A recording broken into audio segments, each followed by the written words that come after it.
सभी को जय मसीह की। आज हम पढ़ेंगे परमेश्वर के पवित्र वचन से भविष्यवक्ता की पुस्तक हाग्गे अध्याय 2 उसकी 1 से 9 आयत।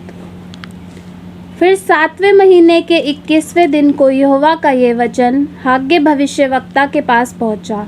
शालतिएल के पुत्र यहूदा के अधिपति जरुब्बाबेल और यहोसादाक के पुत्र यहोशू महायाजक और सब बचे हुए लोगों से यह बात कहे, तुम में से कौन है जिसने इस भवन की पहली महिमा देखी है? तब तुम इसे कैसी दशा में देखते हो?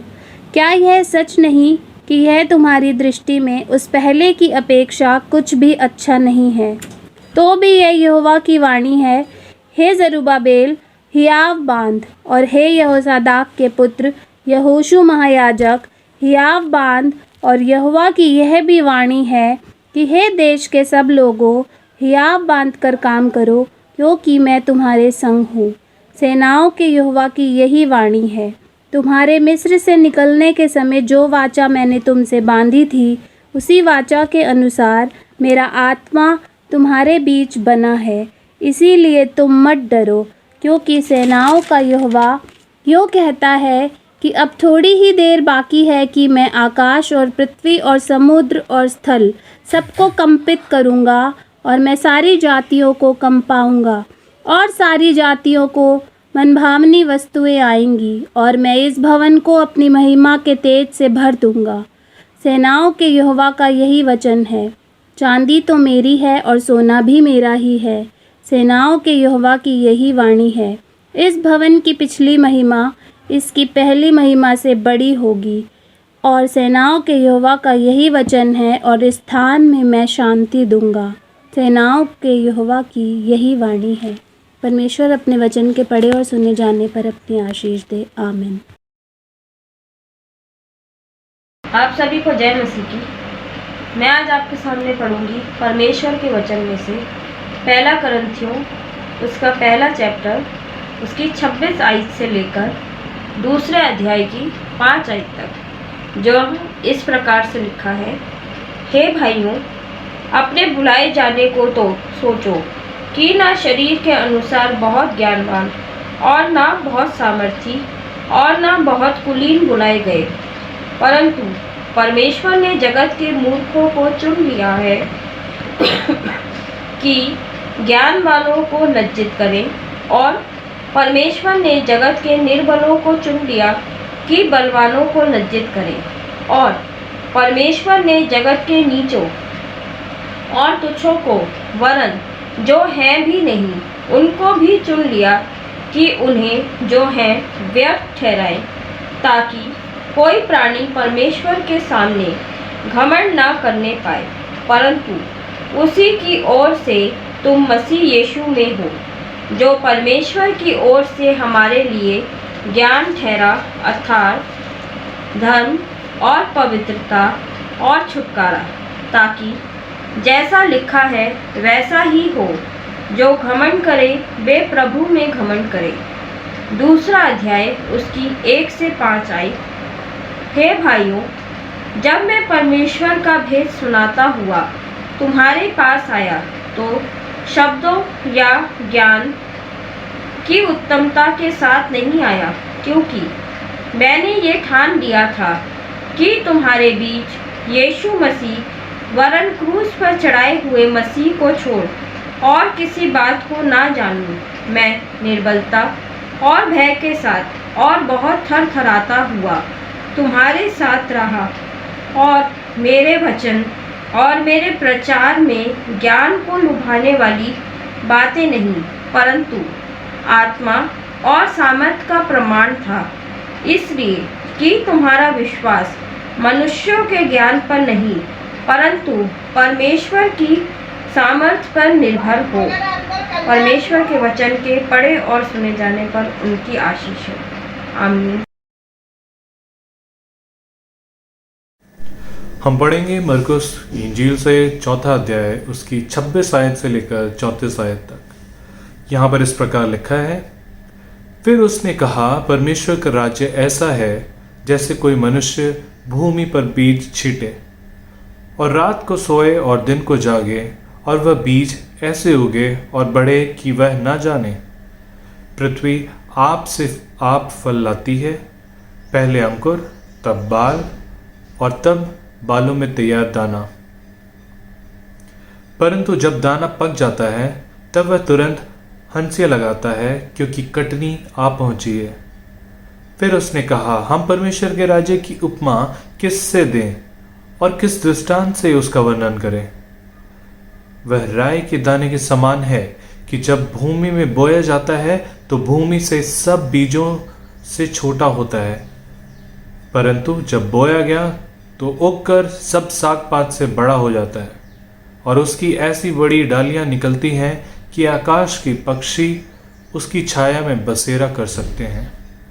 और वह उन्हें इस प्रकार से बहुत सारे दृष्टांत दे देकर उनकी समझ के अनुसार वचन सुनाता था, और बिना दृष्टांत कहे उनसे कुछ भी नहीं कहता था, परंतु एकांत में वह अपने निज चेलों को सब बातों का अर्थ बताता था। ये परमेश्वर का वचन है, इस पे आशीष हो। आमीन।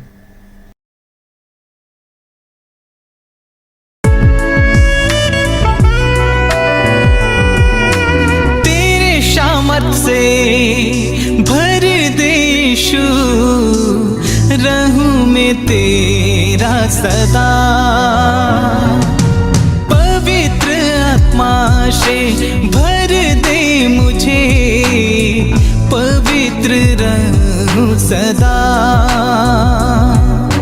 तेरे सामर्थ से भर दे यीशु, रहूं मैं तेरा सदा। पवित्र आत्मा से भर दे मुझे, पवित्र रहूं सदा। तू छू ले मेरा प्रभु, तू छू ले मेरा यीशु, तू छू ले मेरा प्रभु, तू छू ले मेरा यीशु।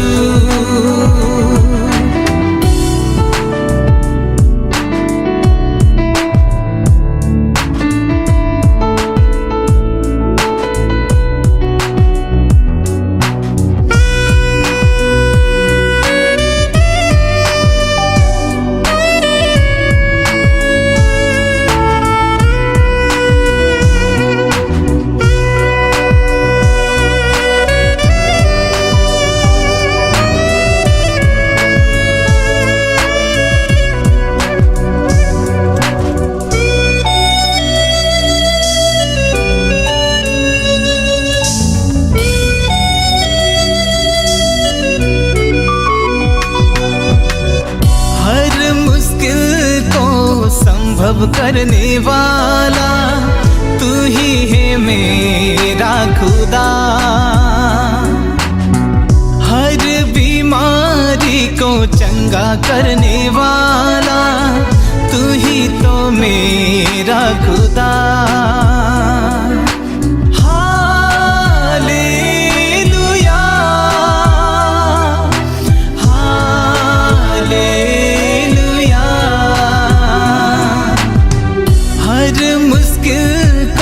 संभव करने वाला तू ही है मेरा खुदा। हर बीमारी को चंगा करने वाला तू ही तो मेरा खुदा। तू छू ले मेरा यीशु, तू छू ले मेरा प्रभु,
भर जाऊं।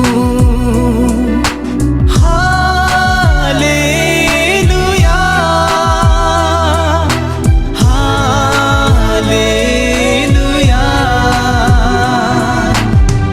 आ मुझको तू छूने राजा, धन्य में हो जाऊं। दिल के सिंहासन में बस जा, सामर्थ से भर जाऊं। तू छू ले मेरा प्रभु, तू छू ले मेरा यीशु, तू छू ले मेरा प्रभु,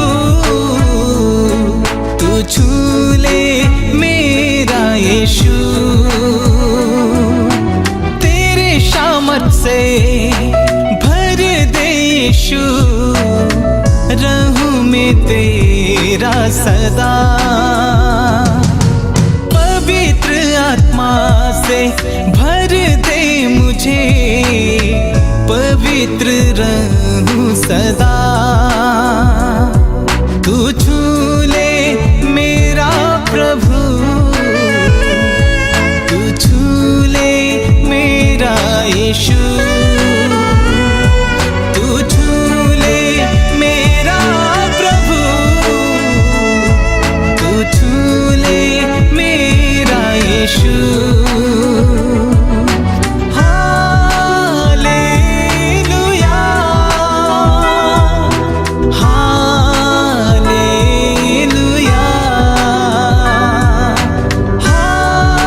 हालेलुया,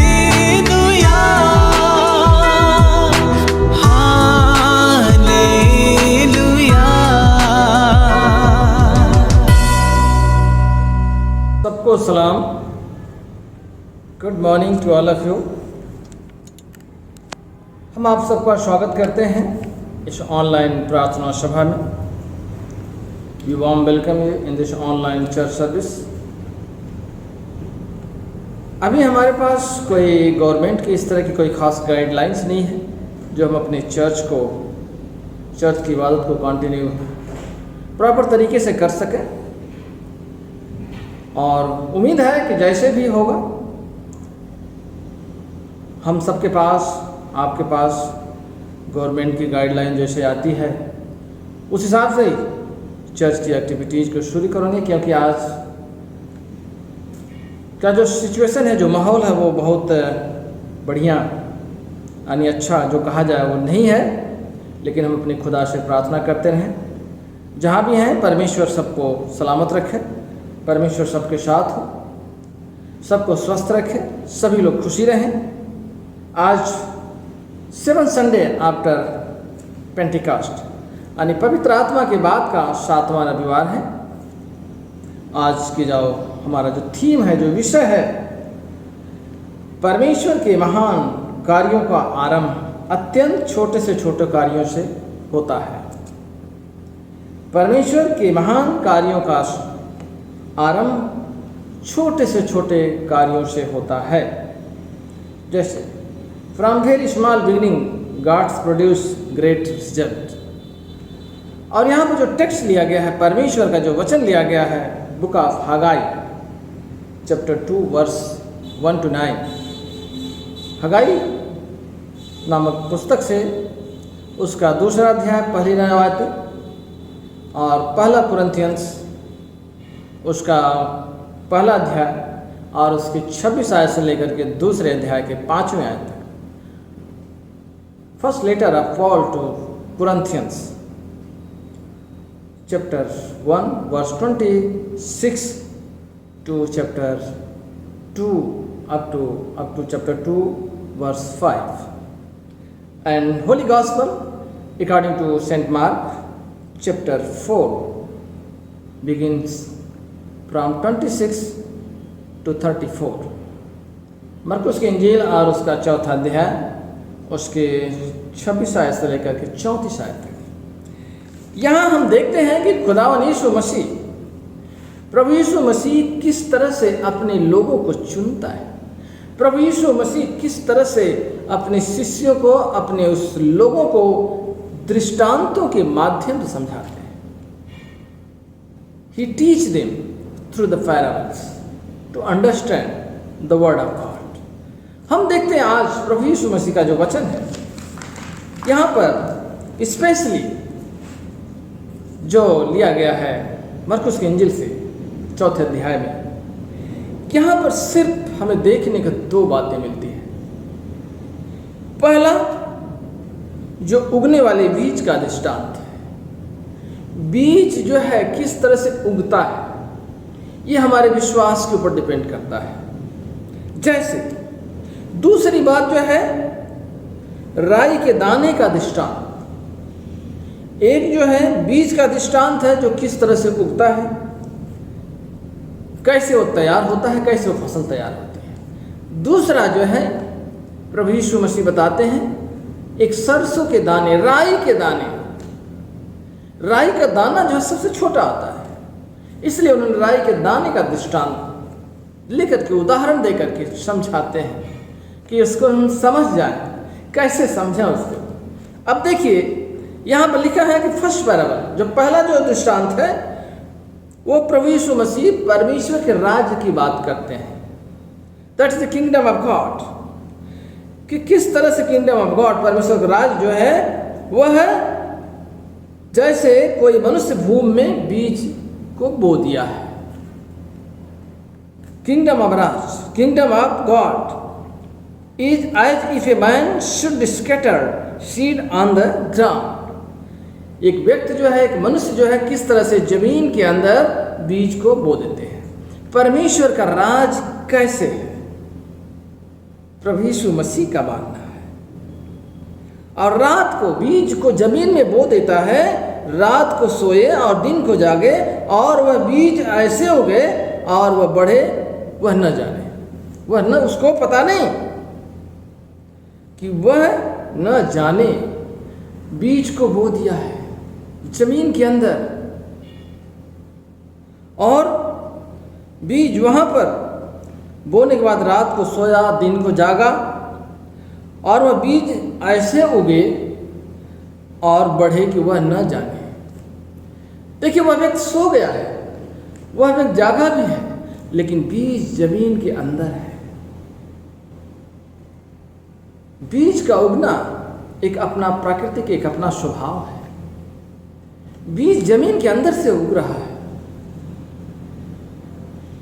और इसके बाद देखें, उसमें लिखा है कि पृथ्वी आप फल लाती है, पहले अंकुर, तब बाल, और बालों में तैयार दाना, परंतु जब दाना पक जाता है तब तुरंत हंसियां लगाता है क्योंकि कटनी आ पहुंची है।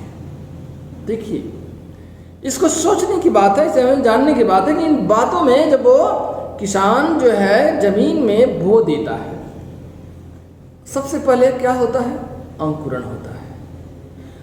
इसके बाद धीरे धीरे वो पेड़ बढ़ता है। इसके बाद कुछ दिन के बाद उसमें बालें आती हैं। इसके बाद उन बालों में स्लोली धीरे धीरे फूल आता है। उसके बाद फूल के बाद उसमें दाने आते हैं। इसके बाद धीरे धीरे उन दानों में अपने हिसाब से पकता है, और जब पक जाता है तब उसकी कटनी होती है। ये किसान का काम है बो देना, उसकी देखरेख करना, लेकिन वो कटेगा अपने समय पर, वो उगेगा अपने समय पर, वो तैयार होगा अपने समय पर। प्रभु यीशु मसीह इस बात को बताते हैं कि हमारे ईमान, हमारा जो विश्वास है, एक छोटे से छोटे हम अपने जीवन में तजुर्बा करके देखें कि परमेश्वर हमारे जीवन में किस तरह से असंभव को संभव करता है। हम किसी काम को जब करने जाते हैं, कभी ऐसा होता है हमें सोचा भी नहीं है, लेकिन वो बड़े मिरेकुलसली परमेश्वर अपने हिसाब से कर जाता है। हम उसके बारे में सोचते हैं कैसे होगा, that's very difficult for us, लेकिन कभी कभी इतनी आसानी से हो जाता है कि हम समझ भी नहीं पाते हैं। ये हमारे ईमान की शुरुआत है, हमारे विश्वास की शुरुआत है। दूसरी बात अगर हम देखें, राई के दाने का जो दृष्टांत प्रभु यीशु मसीह देते हैं कि परमेश्वर के राज्य की उपमा किससे दे। यहां पर comparing the kingdom of God, परमेश्वर के राज्य की उपमा जो है किस तरह से कैसे दें हम, वहां पर राई के दाने के समान। वह एक राई के दाने जब भूमि में बोया जाता है, जो भूमि के सब बीजों में से छोटा होता है। देखिए राई का दाना, आखिर में राई का दाना क्यों उन्होंने लिया है? राई का दाना, राई के दाने से भी छोटे छोटे दाने होते हैं, ऐसी बात नहीं है, लेकिन प्रभु यीशु मसीह ने राई का दाना लिया जो सबसे छोटा है, और वो दाने को बताता है कि वो बोया जाता है और उगकर सब साग पात उस बोया जाता है, लेकिन वो सबसे बड़ा होता है। एक ईमान, विश्वास, आपका मेहनत के साथ जब काम करेंगे तो एक दिन सफलता निश्चित मिलेगी। एक दिन परमेश्वर आपको कामयाबी के बुलंदियों तक जरूर पहुंचाएगा। We have to honest, sincere to their work. अपने कामों के प्रति जो परमेश्वर ने हमें जिम्मेदारी दी है, हमें उसके प्रति ईमानदार, उसके प्रति वफादार। और देखिए ये साग पात जो लिखा है और बहुत सारे उसके साथ उगते हैं, लेकिन वह क्या है? सबसे बड़ा होता है। और लिखा है वहां पर कि उसने डालियां बड़ी हो जाती हैं कि और भी पक्षियां भी आकर के उस पर बसेरा करती हैं। देखिए एक इंडिया में, भारत के अंदर एक बट वृक्ष जिसे कहते हैं, उसका बीज सबसे छोटा होता है, बनियान ट्री सबसे छोटा होता है, और उसका बीज जब जमता है पता नहीं चलता किस तरह से जमता है, किस तरह से अंकुरण होता है, और धीरे धीरे धीरे धीरे बड़ा होते होते एक विशाल वृक्ष बन जाता है, एक बहुत बड़ा वृक्ष। ये तो सिर्फ राई का वृक्ष, राई के वृक्ष की बात प्रभु यीशु मसीह ने किया है, लेकिन उस वृक्ष की बात जो बट वृक्ष, जिसे इंग्लिश में बनियान ट्री भी कहते हैं, और वह बट वृक्ष जो है वह बरगद का पेड़ इतना बड़ा हो जाता है, विशाल हो जाता है कि उसके नीचे पक्षियां ही नहीं, उसके नीचे, उसके ऊपर पक्षियां ही नहीं, उसके ऊपर, उसके नीचे मनुष्य लोग भी बैठ करके छांव में आराम करते हैं। अगर हम किसी देहात के इलाके में जाएं, कोस्टल एरिया में जाएं, कहीं और जगहों में जाकर देखें तो वहाँ पर क्या है? उसके नीचे लोग बैठते हैं, आराम करते हैं। वह छोटा सा वृक्ष का जो बीज है बड़ा होकर के विशाल बीज बन जाता है। इसलिए ये वृक्ष की बात जो है छांव देता है। यहाँ हम देखें ईमान की जो बात है, प्रभु यीशु मसीह ने इसलिए इस ईमान की बात करी है। जैसे प्रभु के कार्य, प्रभु यीशु मसीह की सेवाएं, प्रभु यीशु मसीह के जो शिष्य थे, जो प्रभु यीशु मसीह के चेले थे, जो अपोस्टल जिन्हें कहते हैं, इन लोगों की जो सेवाएं थी बड़े अद्भुत तरीके से विश्वासियों ने प्रभु यीशु मसीह में किस तरह से लाया लोगों में। अगर हम पतरस को देखें, प्रभु के चेलों को देखें, पतरस ने जब अपना प्रचार करता था, प्रभु के राज्य का प्रचार करता था, तो एक ही दिन में पतरस ने 3000 लोगों को प्रभु में आए। एक ही दिन में 3000 लोग प्रभु के पास आए, प्रभु से आशीष पाए उसके प्रचार से। प्रेरितों के काम उसके 4 अध्याय में अगर हम देखें और उसकी चंद आयतें, तो यहाँ लिखा है कि सुनने वालों में से बहुतों ने विश्वास किया और उनकी गिनती 5000 पुरुषों से लगभग हो गई। यानी इस तरह से लोग बढ़ते जा रहे हैं और स्लोली उसने शुरुआत किया और इसके बाद वो धीरे धीरे बढ़ते जा रहे हैं। जिस प्रकार से इंडिया के अंदर 52 AD में सेंट थॉमस आए, प्रभु के कलाम को लेकर के, प्रभु के वचन को लेकर के, प्रभु के राज्य की स्थापना करने। आज धीरे धीरे एक व्यक्ति आए, saint Thomas. Saint Thomas South India में 7 चर्चेज बनाए। आज भी वो चर्चेज अलाइव हैं। आज उन चर्चों में परमेश्वर की इबादत होती है। तो परमेश्वर के कार्य छोटे से छोटे कार्य से था। आज कितने हजारों चर्चेज इंडिया के अंदर हैं, हजारों लोग, लाखों लोग प्रभु की सेवा में। ये हमारे विश्वास की बात है। एक बार की बात है, एक व्यक्ति 27 वर्ष तक जेल में रहा। जेल में इसलिए रहा कि देश की, अपने देश के लिए, स्वतंत्रता के लिए, अपने देश की आज़ादी के लिए और शांति प्रिय, शांति के साथ वो जो है लड़ाई लड़ रहे थे। किसी से लड़ाई झगड़ा नहीं, शांति के साथ एक तरह से रेवोल्यूशनरी का काम करते थे। लेकिन उन्हें 27 वर्षों तक जेल में रहना पड़ा था। वह व्यक्ति थे doctor Nelson Mandela, south Africa के।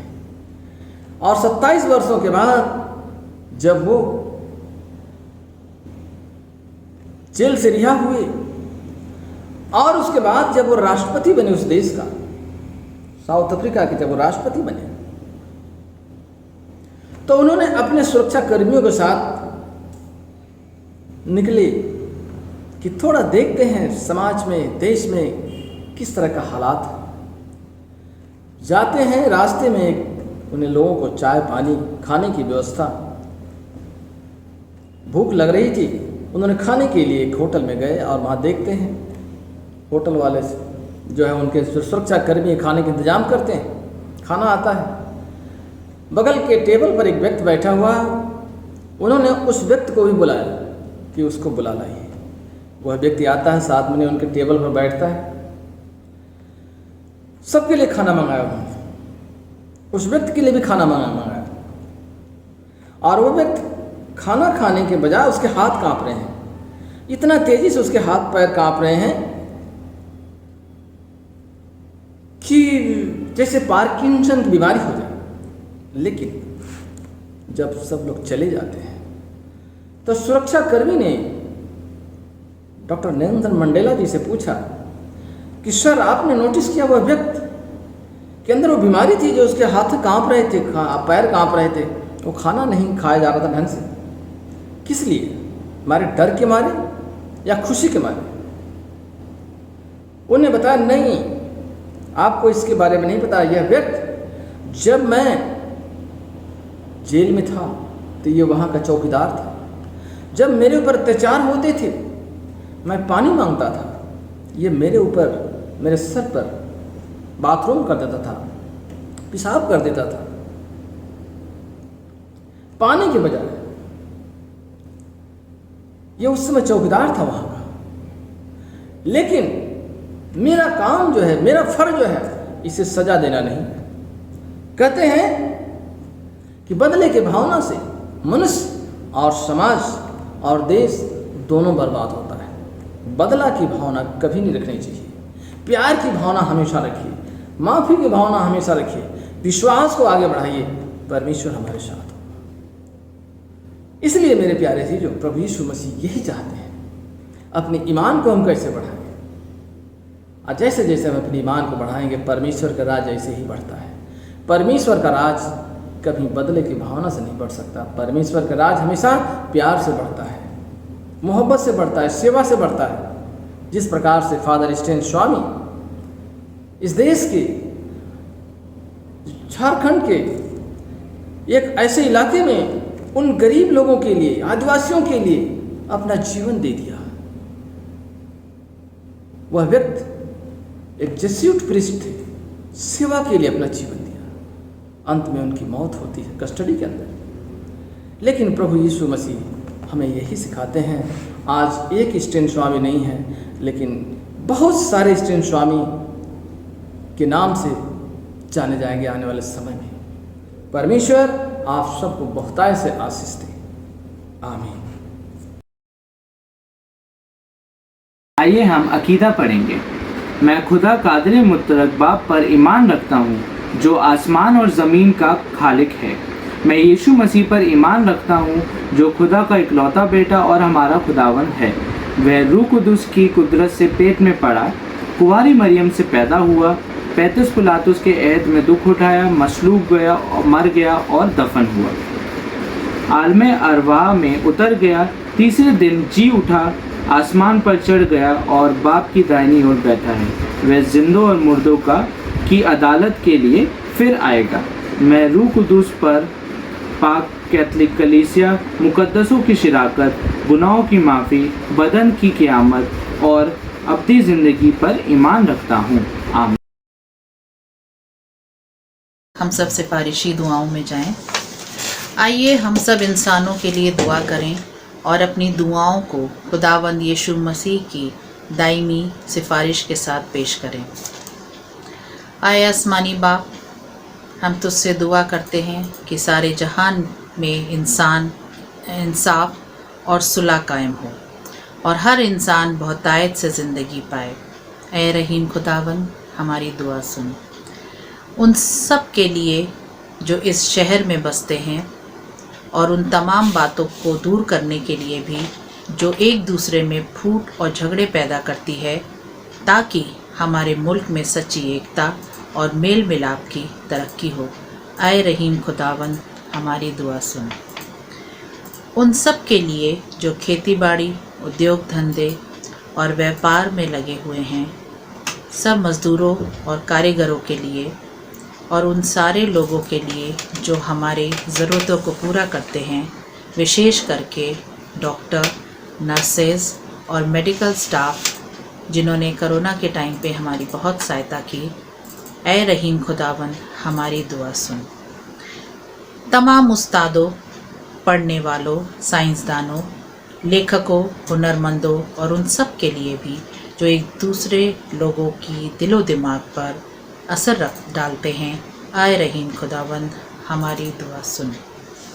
उन सब के लिए जो दुख या तकलीफ़ उठा रहे हैं, बेरोज़गार हैं, गरीब और भूखे हैं, मोहताज या कुचले हुए हैं, जो बीमार या मरने के करीब हैं, और उन सब के लिए भी जो उनकी मदद करते हैं। आए रहीम खुदावंद, हमारी दुआ सुन।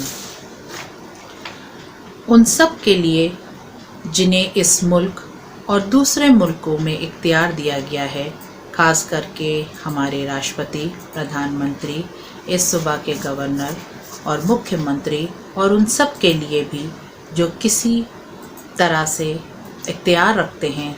आए रहीम खुदावंद, हमारी दुआ सुन। सब मसीही लोगों की एकता और मेल मिलाप के लिए और दुनिया में उनके मुनासिब तौर से गवाही देने के और खिदमत करने के लिए ऐ रहीम खुदावंद, हमारी दुआ सुन। इस मुल्क में तेरी तमाम कलीसिया के लिए, उसकी काउंसिल और माहों के लिए, ख़ास करके हमारे मॉडरेटर, दक्षिण भारत के कलीसिया के मॉडरेटर और मार्थोमा कलीसिया के मेट्रोपॉलिटन, हमारे बिशप और तेरी कलीसिया के तमाम दीगर खादिमों के लिए कि वह अपनी खिदमत को वफ़ादारी से बजा लाएं। ऐ रहीम खुदावंद, हमारी दुआ सुन। ये बख्श कि तेरे इन तमाम लोगों के लिए जिन्होंने वफ़ादारी से इस दुनिया में तेरी खिदमत की है, हम भी तेरी बादशाही की अब्दी खुशी में शरीक हों। ऐ रहीम खुदावंद, हमारी दुआ सुन। ये सब हम साथ बोलेंगे। आए आसमानी बाप, अपनी बादशाही जल्दी ला और हमारी इन दुआओं को कबूल फरमा जो हम तेरे बेटे, अपने खुदावंद और मुंजी यीशु मसीह के नाम के वसीले से पेश करते हैं। आमीन। आइए हम प्रभु की प्रार्थना करें। As our saviour Christ has taught us, so we pray. हम प्रभु की प्रार्थना के साथ करें, अपनी अपनी भाषाओं में करें, जिस तरह से प्रभु अगुवाई करता है उसे करें। Our Father in heaven, hallowed be your name, your kingdom come, your will be done on earth as in heaven. Give us today our daily bread. Forgive us our sins as we forgive those who sin against us. Do not bring us to the time of trial, but deliver us from evil. For the kingdom, the power and the glory are yours, now and forever. Amen. The peace of God which passes all understanding, keep your hearts and mind in the knowledge and love of God and of His Son, Jesus Christ our Lord. And the blessing of God Almighty, the Father and the Son and the Holy Spirit be among you and remain with you always. Amen.